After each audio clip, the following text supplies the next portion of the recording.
നമസ്കാരം. ഇരിക്കുന്ന കൊമ്പ് മുറിക്കുന്ന വിഡ്ഢിയുടെ വേഷമാണ് ചില കാര്യങ്ങളിൽ ട്രംപിന്. പണ്ടൊരു കഴുതയുടെ കഥയുണ്ട്.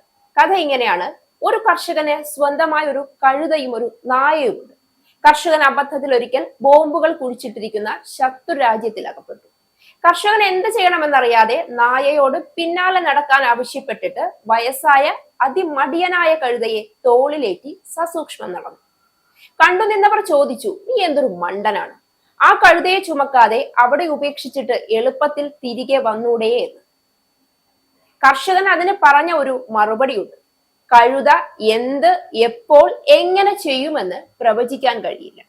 പിന്നാലെ ഓടി വന്ന് ബോംബിൽ ചവിട്ടി സ്വയം അപകടം ഉണ്ടാക്കുന്നത് പോരാഞ്ഞിട്ട് കൂടെയുള്ളവരെ കൂടി അപകടപ്പെടുത്താൻ സാധ്യതയുണ്ട്. അതുകൊണ്ടാണ് കഴുതയെ ചുമന്നാലും സാരമില്ല, വിട്ടുകളയേണ്ട എന്ന് തീരുമാനിച്ചത് എന്ന്. ട്രംപിനെ സംബന്ധിച്ചിടത്തോളം ഈ കഴുതയുടെ രൂപമാണ്. വിഡ്ഢികളായിരിക്കുന്നവർ കുഴിച്ചിട്ട ബോംബ് പോലെയാണ്. അവർ എവിടെ എന്തൊക്കെ കാണിച്ചു കൂട്ടുമെന്ന് പ്രവചിക്കാൻ കഴിയില്ല. അകറ്റി നിർത്തുന്നതിലും നല്ലത് ചിലപ്പോൾ അവരെ ചേർത്ത് നിർത്തുന്നതാണ് എന്ന നയമാണ് ഒരു തരത്തിൽ മുഴുവൻ ലോകരാഷ്ട്രങ്ങളും ട്രംപിന്റെ കാര്യത്തിൽ സ്വീകരിക്കുന്നത്. മറ്റു ലോകരാഷ്ട്രങ്ങൾക്ക് മുഴുവൻ പണി കൊടുക്കാൻ തോന്നിയതൊക്കെ ചെയ്തു കൂട്ടുന്നുണ്ട് ട്രംപ്. രാവിലെ ഉറക്കം ഉണരുമ്പോൾ എന്താണോ ചെയ്യാൻ തോന്നുന്നത് അത് ചെയ്യുന്നു എന്നതിനപ്പുറം പല കാര്യങ്ങളിലും മുൻകൂട്ടി ചിന്തിക്കുകയോ വരും വരായികകളെ പറ്റി ബോധ്യമുണ്ടാവുകയോ ചെയ്യാറില്ല ട്രംപിന്. അത്തരത്തിൽ ട്രംപ് ചെയ്ത അവസാന നടപടിയാണ് ഒരു തരത്തിൽ വിസ ഫീസ് ഉയർത്തുന്നതും അമേരിക്കയിൽ സമ്പൂർണ്ണ അടച്ചിടൽ പ്രഖ്യാപനം നടത്തുന്നത്. ഇത്തരത്തിൽ നടപടികളൊക്കെ തന്നെ ട്രംപിന് വലിയ തലവേദന സൃഷ്ടിച്ചിരിക്കുകയാണ്. അമേരിക്ക ട്രംപിന്റെ ചിന്തിക്കാതെയുള്ള നടപടികൾ കാരണം കടുത്ത സാമ്പത്തിക പ്രതിസന്ധിയിലൂടെയാണ് കടന്നുപോയിക്കൊണ്ടിരിക്കുന്നത്.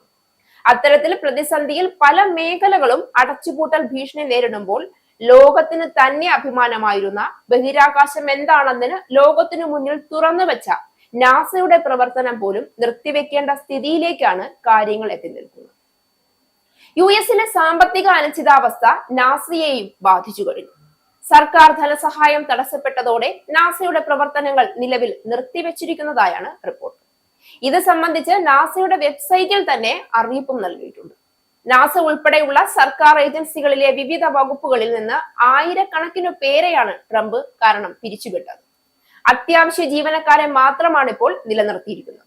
ബഹിരാകാശ ശാസ്ത്ര ഗവേഷണം മുതൽ പൊതുജന സമ്പർക്കം വരെയുള്ള നാസയുടെ മിക്ക പദ്ധതികളും താൽക്കാലികമായി നിർത്തിവെച്ചിരിക്കുകയാണ്.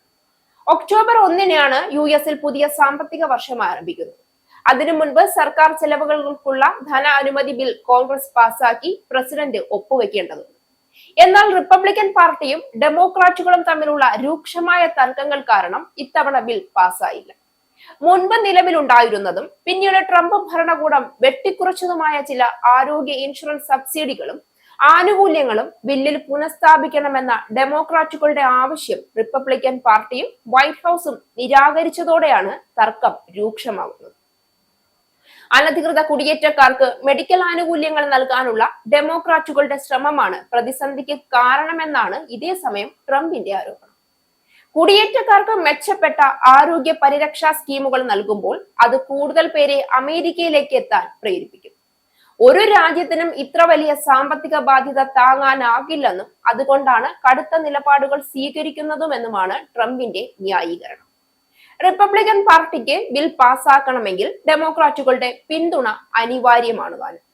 ഈ പിന്തുണ ലഭിക്കാതെ വന്നതോടെയാണ് അമേരിക്ക ഷട്ട് ഡൌണിലേക്ക് നീങ്ങിയത്. ഇതോടെയാണ് പല മേഖലയും പ്രതിസന്ധിയിലായത്.